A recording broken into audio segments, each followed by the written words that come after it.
And some of you have thought of suicide. Some of you are in the darkest of darkest valleys. And I was there once too. I was 8 years old, depressed. 9 years old, even darker. At 10 years old, I came to the edge. And I thought to myself, there is no hope. At age 10, tried to drown myself in 6 inches or 15 centimeters of water. In my home, I told my dad I just wanted to relax. But really, I wanted to end my life. I had enough.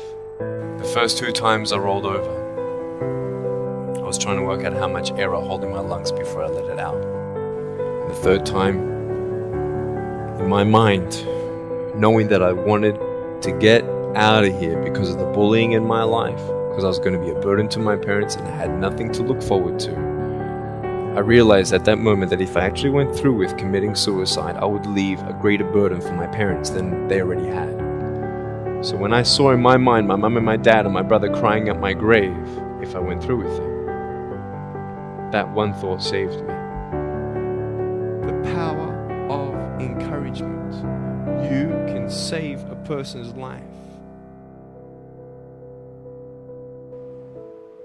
You may have arms and legs, but unless you know 3 things. Number 1, who are you and what your value is? Number 2, what is your purpose here in life? And number 3, what is your destiny when you're done here? If you don't know the answers of any of those 3 questions, you're more disabled than I. If I gave you $1 billion, would you be happy? If you gave me $1 billion, I'd be very happy. But then if my mum dies tonight, am I happy? No.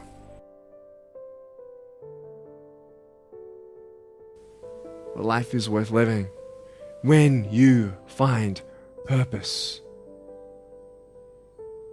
Nick, I don't know what my purpose is. I don't know. My parents want me to do this. My teachers want me to do that. My friends think that I should do this, and I don't know what to do. And you're torn, man. You don't know what to do. You have to make important decisions, man. You don't know what to do. Who do you believe? Follow your heart. If that's who you want to be, if that's what you want to do in life, then walk to it. One day at a time. You got to come to the truth of knowing who you are and why you're here. William Barclay, he said, the greatest 2 days in anyone's life, the day you were born and the day you knew why. I know that there are 1 billion people going hungry today. I know that this year 1 million people will commit suicide. It's 1 every 40 seconds. So many people tease each other. Oh, you're too short, you're too tall, you look whatever. Different hair and all that. It doesn't matter. See, the thing is, when you're in school, when you're growing up in life, it actually sort of matters to people how you look. And then it matters to you because it matters to others. Why?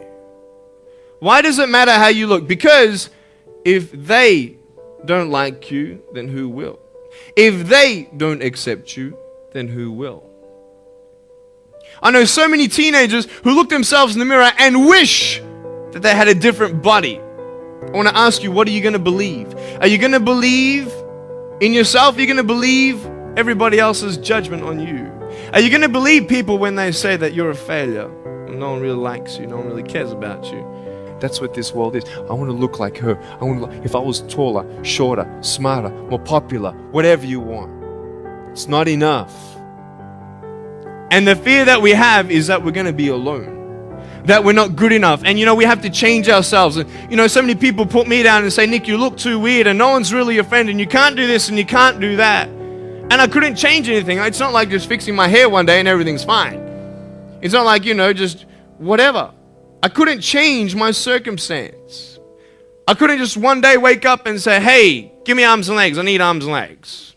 But it was so hard because people put me down. And I started believing that I was not good enough. I started believing that I was a failure. that I'll never ever be somebody who people would like or people would accept. And it was so hard, man. I thought to myself, I can't go on the soccer field like everybody else, and I can't ride my bike, and I can't skateboard, and all these sort of things. And I started getting depressed. I thought, what kind of purpose do I have to live? I mean, are you just here to live to die? I mean, is there not a purpose for me? Is there not a purpose in life? And I had questions and no answers. And I asked my mum and dad, why did this happen? I asked doctors, why did this happen? And they don't know. There are some things in life that are out of your control that you can't change and you got to live with. The choice that we have, though, is either to give up or keep on going. Every single human being has value, and my value is not determined on how I look or what job I have or where I'm from, where I was born, how much money. All that stuff is nothing. And it's funny how the friends around you sort of determine who you are. You change yourself. You come to school. And everybody swore around me at high school, so I started swearing. Why? Because it's the cool thing to do. Everybody swears. So I don't want to be left out.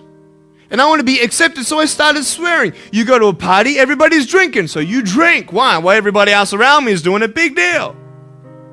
And you start losing yourself, and you start putting your security in temporary things.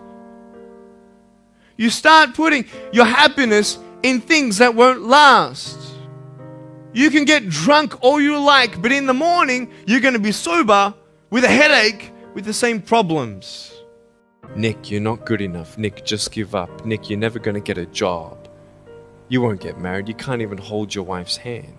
What kind of a father are you going to be if you can't even pick up your kids when they're crying?